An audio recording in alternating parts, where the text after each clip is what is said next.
Gaza पर अमेरिकी राष्ट्रपति डोनाल्ड ट्रंप ने जो बयान दिया है, उसको लेकर अब पूरी दुनिया में एक नई बहस छिड़ गई है। एक तरफ जहां इजराइल ट्रंप की हाँ में हाँ मिला रहा है, वहीं जॉर्डन, मिस्र और ईरान से लेकर कई अरब देशों ने ट्रंप की इस मांग को सिरे से खारिज कर दिया। दरअसल डोनाल्ड ट्रंप अपने उस बयान पर कायम है जिसमें उन्होंने गाजा के पुनर्निर्माण के लिए गाजा की आबादी को जॉर्डन और मिस्र भेजने की बात कही थी।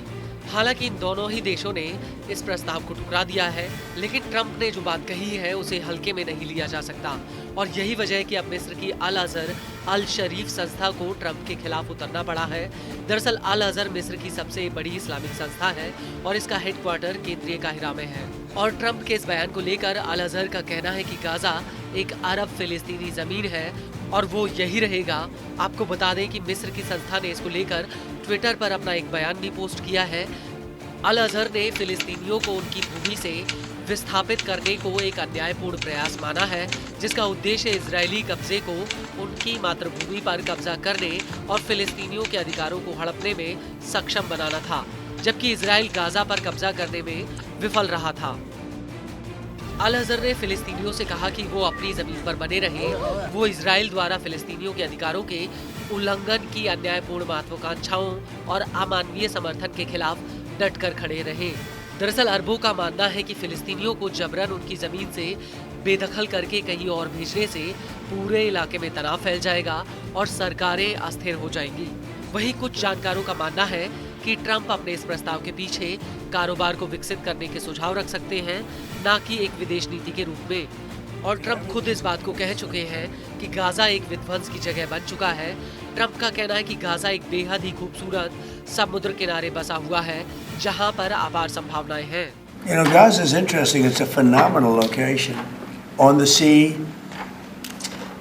the best weather. You know, everything's good. It's like some beautiful things could be done with it, but it's very interesting. But some fantastic things could be done with Gaza.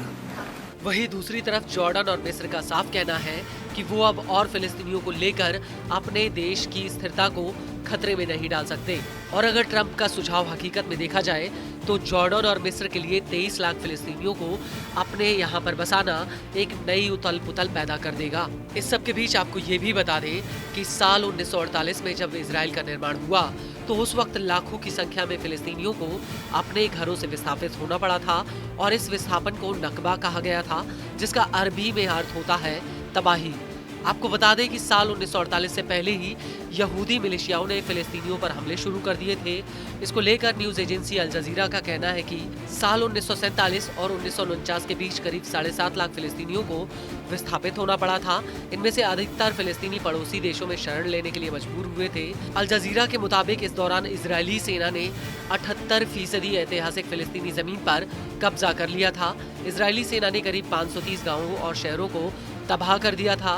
इसमें करीब 15,000 फिलिस्तीनी मारे गए। इस दौरान 70 नरसंहार की घटनाएं हुई और तब से ही 15 मई के दिन को फिलिस्तीन के लिए नकबा कहा जाता है। हकीकत में 15 मई तक कुल फिलिस्तीनी में से आधे पहले ही जबरन अपने देश से बाहर कर दिए गए थे। बताया जाता है कि 18वीं सदी में यूरोप और रूस में यहूदियों पर अत्याचार हो रहा था और तब से ही यहूदियों में अपना एक अलग देश बनाने की विचारधारा जागी थी। हालांकि यहूदी आंदोलन में शुरुआती तौर पर युगांडा और अर्जेंटीना जैसे देशों में यहूदी राज्य बनाने का विचार आया, लेकिन फिलिस्तीन की जमीन पर यहूदी राज्य आखिरकार इसलिए बना क्योंकि बाइबल में फिलिस्तीन की जमीन पर पवित्र भूमि का वादा ईश्वर ने यहूदियों से किया था।